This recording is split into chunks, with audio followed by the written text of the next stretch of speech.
Welcome everyone, my name is Jack, and this is Quadrilateral Cowboy. Now, first off, I am finally back, I'm making videos, I'm so happy, and I've actually had the time to finish this game before doing those video impressions, which is great. I can actually talk about my whole thoughts about the game as I show you this introduction, and as you can probably see, it's a little bit quirky. We're on these hover bikes. I've got my record MP3, like it's a portable record player, whatever, and we've got this train. What on earth is going on? This is a game by BLENDO Games. It's Quadrilateral Cowboy. It is a 1980s or 1990s hacking game. It's really quirky and different. I only took about 4 or 5 hours to complete it, but I really enjoyed my experience. It's 1980, that's Happy New Year. So I'm going to run through about the first, 40 minutes, give you some, my thoughts and show you how the game works. And the start is definitely the best place to go, to show you how this all kind of comes together in this really quirky but unique experience. I love this tutorial system where it says, there's signs. There's not like big pop-ups saying how to move. It's just, okay, we got to go around and, oh look, there's these green dots here.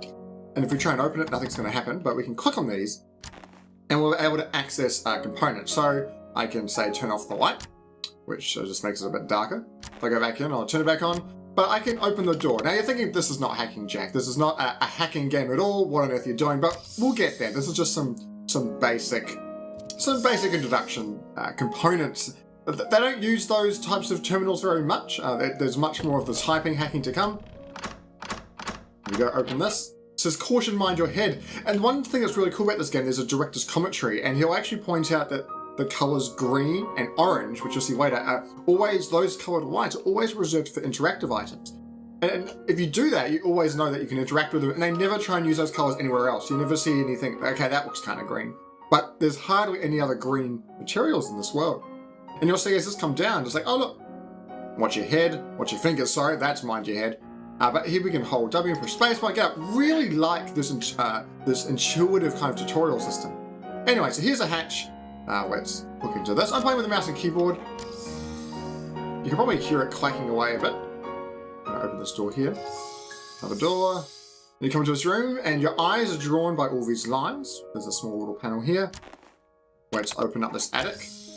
We'll jump up. And if you've ever played any of the other BLENDO games, you know it's the same art style because we're a box. And you're probably going, that is an interesting art style, but if you have seen 30 Flights of Loving and those types of games, you'll recognize it instantly. Let's open the vault, grab this, and make our way out. Thinking, okay, this is pretty simple, but this is just introduction. And literally, when you boot up the game for the first time, you instantly go to where I started, which is on that bike. Up the jump. But I'll show you later that you can actually choose any mission you want to start from, which is really cool. If you get stuck on something, you can just jump to something later on. Out we go, jump on the bike. There we go, job's done. Sweet. And let's escape. Bye. Got some 2 friends here. And we're gonna end up in this room. Now, this is where the style and theme of this game just shines through. Really, really different. So you'll hear that music. It's quite different. Definitely that Eastern European. Oh, I knocked the speaker off. But everything in this world is interactable, so I can pick things up. I can rotate them around. My right click actually isn't working at the moment, but it might be my recording software interfering with it. I can throw things if I wanted to. Actually, that actually really ruins the sound because it's emitting from this device. That's not really amusing. Let's throw it back over the other door. There we go. So we've got these characters here, and we're kind of in this really old-fashioned computer room. And again, I was talking about this intuitive or much more minimalistic tutorial system. If you see up here on the right, it's talking, oh, look, here's a packet of something called Otis Eyes, which allow you to zoom in. It says just press Z. And it's literally saying, if you push Z, you can get access to your zoom. And it suddenly tells you that in different points of the game, but I love how it never explicitly says, push Z to zoom in.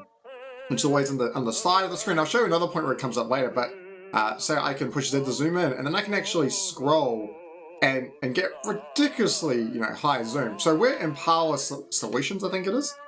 Oh, too far zoomed. There, Impala Solutions. We got this briefcase, so let's open her up. And there is a little computer chip there. If it's a processor, if you know anything about computers, the CPU, that's going to go right in there. And I like he pushes it at any point.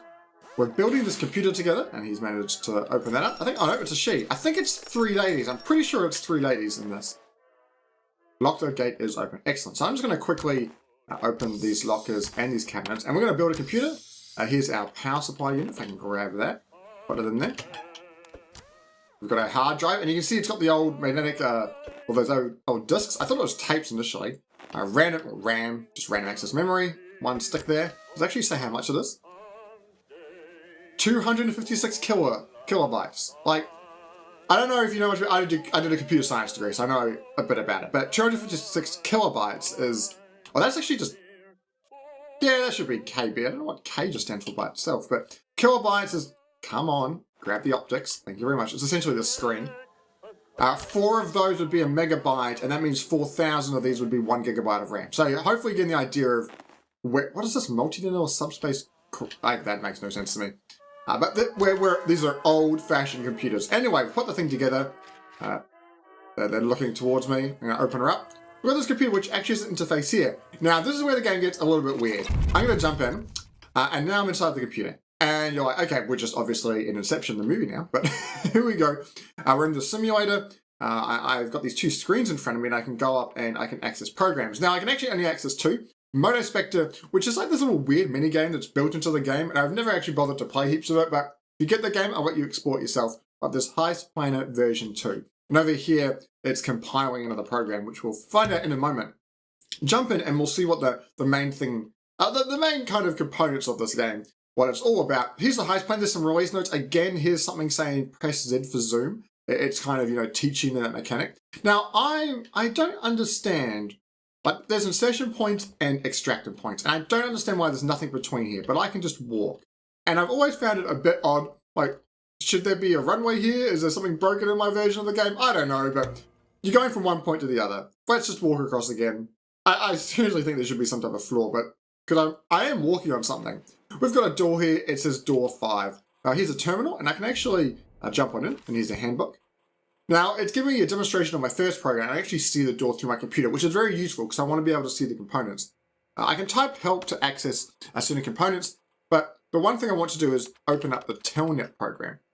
And telnet's kind of like communicating.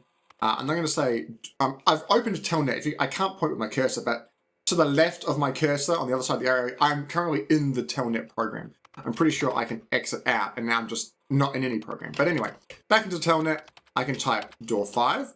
And they'll give me some commands. Because you see it's botted out. It's teaching you to learn how the system works. Because if you haven't done much programming or like this kind of command line interface, you have no idea what's going on. But here we go. It's now saying there's available commands, open and close. Open takes a number, which is the amount of seconds it stays open. So I'm going to say door 5, and I'm going to open, and let's say 10 seconds. I'm going to push the left mouse button, and that's automatically going to execute the last line and jump me out, rather than having to push enter and then jump out. The door's going to open, I can walk through and get to the extraction point. Excellent. We've got some more configurations here. Now, they've added the 3-second alarm, and they didn't add the auto execute. That was in the previous version, you cheeky. This alarm system, the alarms will go off, and I presume if I go through, if I leave it for too long, the other door will then open, shut, trapping me in here. So I can only open it for 3 seconds max. And down here, again, another component telling me to use this left click to auto execute. I can see it's door 6. I'm already in telnet, which is nice. I can push up to just change the previous line, or I can actually go through all of my previous lines. But going to that previous line I done before, let's change it to 6, and let's put it for 3, or open the door. And it's telling me to go, go, go, and the door's going to shut. The alarms won't go off, and I can get out. Cool. You've got the basics of the game. All going well. Sweet. Whoa, I'm moving a lot faster now. Let's run Heist Planner version 3. It's the new upgraded. Sweet, we're in. Let's go with the game. Here we go. Alright, okay, cool. First time that happened, I honestly freaked out. I'm like, seriously, my computer should not be having issues. I've gotten away from that kind of problem. But it's actually part of the game. It crashed, everything's broken, and reading how he did that in part of the director's commentary is really, really amusing. I love this impression. Like, I'm a programmer by day at my work. I do a lot of this kind of stuff, and just this visual of 2 people just slapping their keyboards in front of the screen, it's too realistic. Anyway, we can run the debugger. We can't click no, we have to click yes. We're going to launch the debugger, and it's going to say, okay, we're going to pass some time. We're passing about a year here, and I love it. This is actually the loading screen. I just thought it was just a timeline, but it was actually the loading screen. Right, we're up to the Subsuma job. The game is broken down to a series of heists, and you go into a heist, you complete the mission, usually get some kind of perk or upgrade at the end of it after completing it, and then After that, there's kind of like a little interlude between each mission, which is pretty cool. I'm going to save the game. Very good. And the cool thing is when you complete a job, you have all these components. You have to do 3 jobs generally for each one. Then you have your sanity check, execution, you get paid. Then you go on your shopping expedition. I love that kind of thing, and that's where you get your upgrade. You're just like, bam, shopping expedition. It's Christmas time now, if you can get that Christmas tune in your head. Well, let's jump straight in. So, let's take this tape, Satsuma job, put it in the drive. Right, yeah, we're up to job 1, and I can actually go to any of them that I want to. But we'll start from number 1, $400 to photograph the contract. Let's jump straight in. Alright, so we're back to this door. We're going to come up here. Now, there's a whole lot of things across the top there. I'm not actually going to change my arrival and extraction. I can change the point that I exit or enter the world, which is kind of cool, because I can restart it and tweak it. But I'm not actually going to push those buttons, because they're the buttons that I use for hotkeying like audio throughout my computer. So I'm just going to break my whole recording, so I'm not going to push them. There's actually no clipping though, which allows you just to no clip throughout the whole world. When you end it, you always go back to where you started, but it allows you to look. But I'm not going to do that. I don't think we need to. Actually, before we show you the deck, I've got this book here. I can push left click to get my lantern out, and I essentially like a notepad with some notes about this mission, and then there's kind of lots of tutorial stuff if I ever need it. And most of the stuff you're not going to see till way later in the game, but I really like it. And then you've got a timer, because speed running seems to be a major thing about this game. A directional if you really need it. Let's put that away. But anyway, get my deck. I have to physically put my deck down. So here we go. Put the deck down. I click on it. Now it's door 3. So remember, oh look at that. It's actually teaching me as I do it. I never saw that last time. Telnet, door 3, dot open. 3 seconds will be enough. I'll left click to auto execute.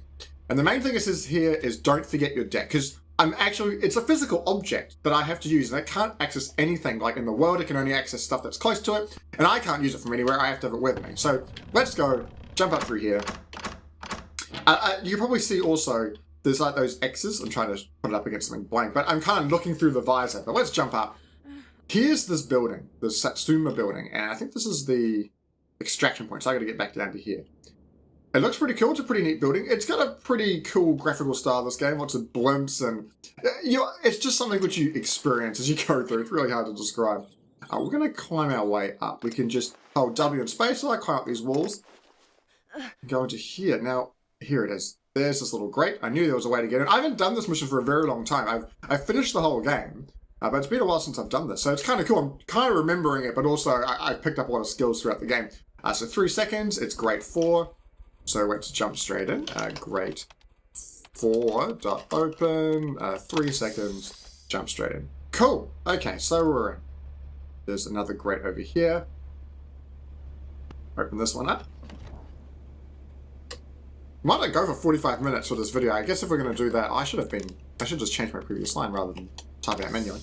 I probably will only do maybe half an hour at this rate, because 45 minutes is quite a lot of the game. Alright, we're in this room where it's coming out. Now, there's never really any bad guys. Like, I'm not going to be shooting people. I'm not going to have to be dodging bullets. It's not that type of game, which I kind of like about it. It's more of a puzzle game, if anything else. It's definitely a puzzle game.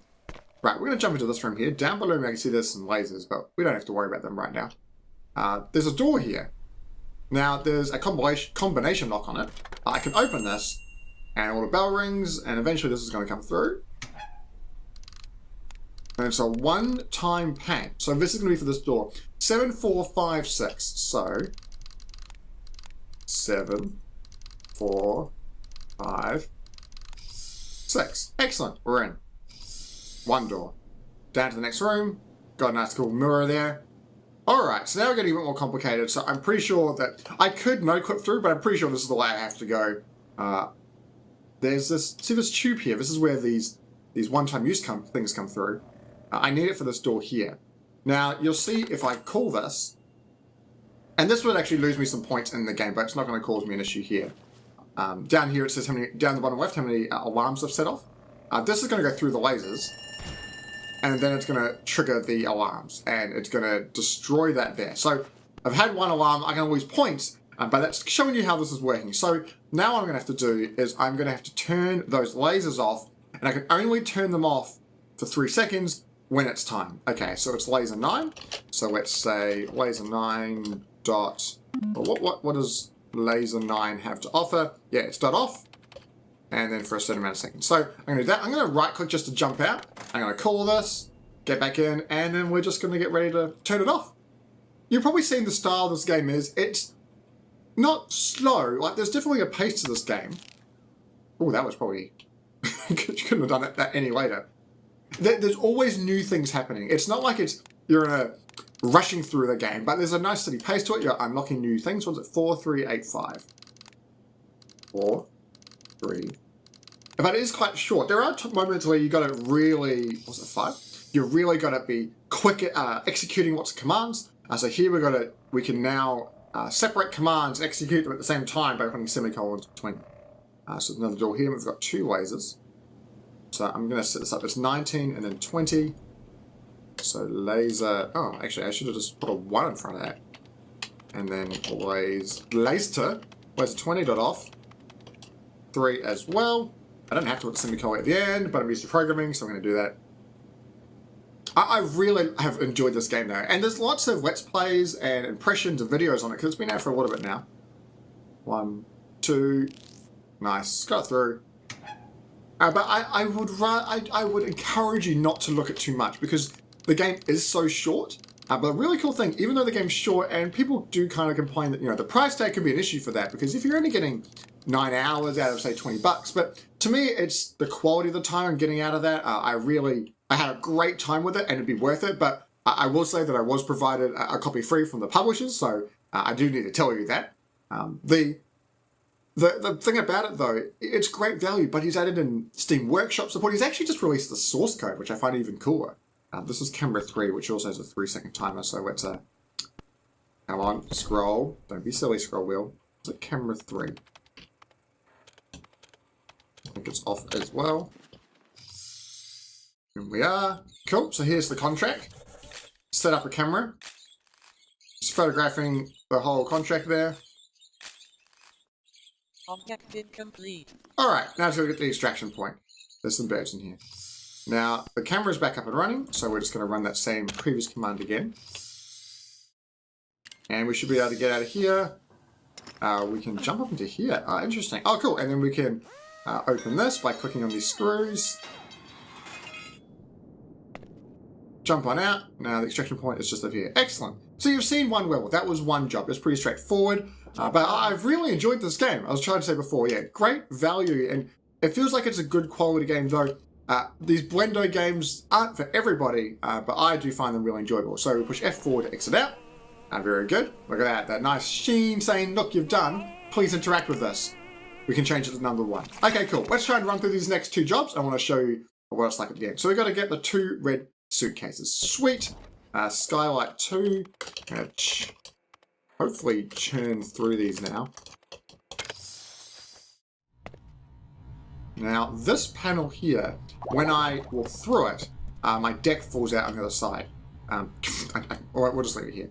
But the main thing is, I need to get that, but there's a camera in the road. So, what the screen here has told me, I don't want to use that, I want to pick it up, wrong click.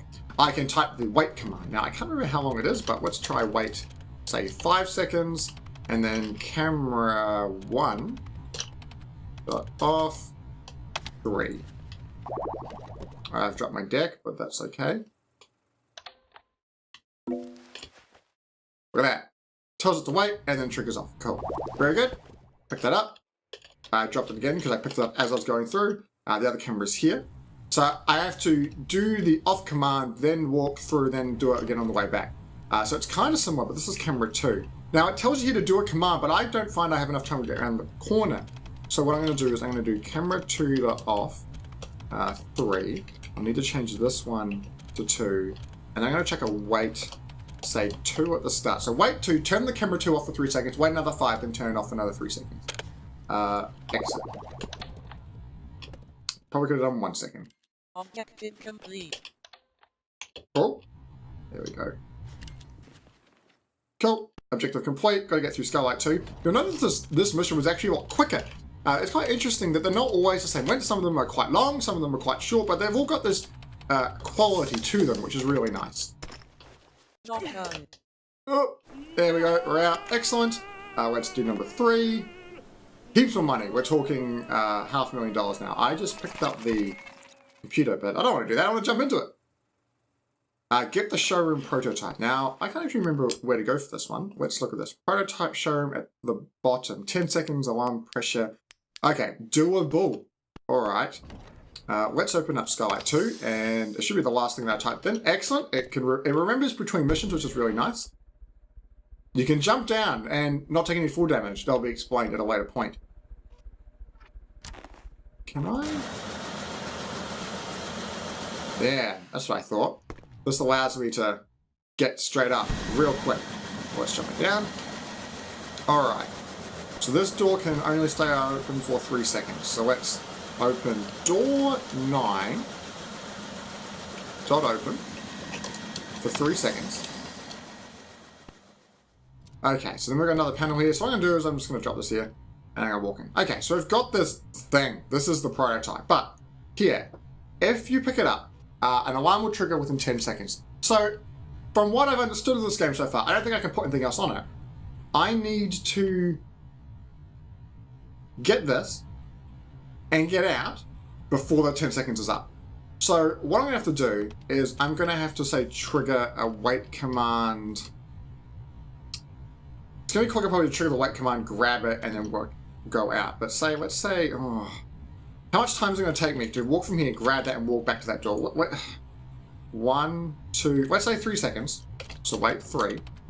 Then I want door 9 to open for 3 seconds. Then I'm going to wait, I think, 2 seconds. And then it was, I can't do Skylight 2 from here, can I? That's too far. We might have to type it in upstairs. Okay, Skylight 2 open for 3 seconds. Alright. It's executing. 8, 7, 6, Don't show. 5, Oh, that was close. 3, 2, Oh, it's still open. Oh, okay. we got through. We got through. That's so good. That it's it was closing. It must have executed, but it wasn't closing. The security systems are now opened. There is now guns which will shoot you and kill you, but those never activated unless you've set them off by, on purpose or what. Hey, we finished it. Excellent. I got an achievement. Oh, I guess I played this whole game without internet the first time. That's excellent. Please use the chalkboard. All these arrows point you around to here. Are you ready? My favorite part of this whole game. The shopping expedition. It's so good. Here we go. Here's this bicycle shop. Here's this cool cat. Listening to some sweet tunes. But enough of that.